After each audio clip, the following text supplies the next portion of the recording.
सोलन के ठोडो ग्राउंड में 7 जनवरी को पंचायती राज चुनाव के लिए नियुक्त किए गए पोलिंग ऑफिसरों का पहला अभ्यास हुआ, जिसकी अध्यक्षता एसडीएम सोलन अजय कुमार यादव ने की।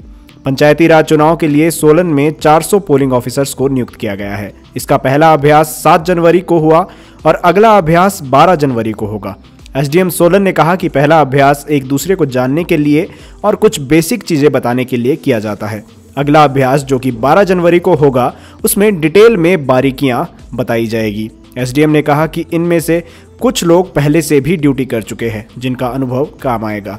पंचायती राज चुनाव 3 चरणों में किया जाएगा और यदि कोविड पेशेंट वोट करना चाहते हैं तो वो 4 बजे के बाद नियमों के अनुसार वोट कर सकते हैं।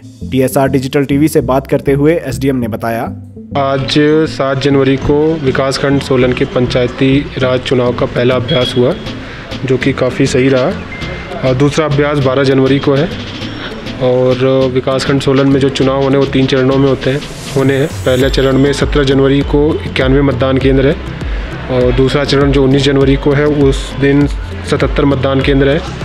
तीसरा चरण जो है 21 जनवरी को, उसमें 55 मतदान केंद्र है। तो 3 अलग चरणों में चुनाव होने हैं। इसके लिए करीब हमने 400 से ज़्यादा पोलिंग ऑफिसर्स की नियुक्ति की है। तो आज तो जो पहला अभ्यास था ये तो एक दूसरे को जानने के लिए और बेसिक चीज़ें बताने के लिए होता है। जो दूसरा अभ्यास होगा उसमें हम इनको सारी चीज़ें डिटेल में बताएंगे, सारी बारीकियों के बारे में बताएंगे। और इसमें से कई लोग ऐसे हैं जिन्होंने पहले ड्यूटी की हुई है, तो उसका कहीं ना कहीं हमें भी फ़ायदा मिलेगा।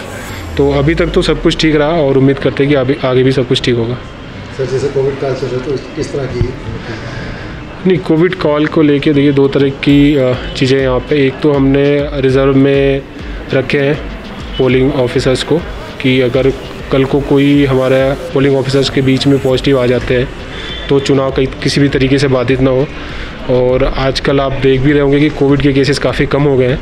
हमें उम्मीद है कि आगे भी ये बना रहेगा।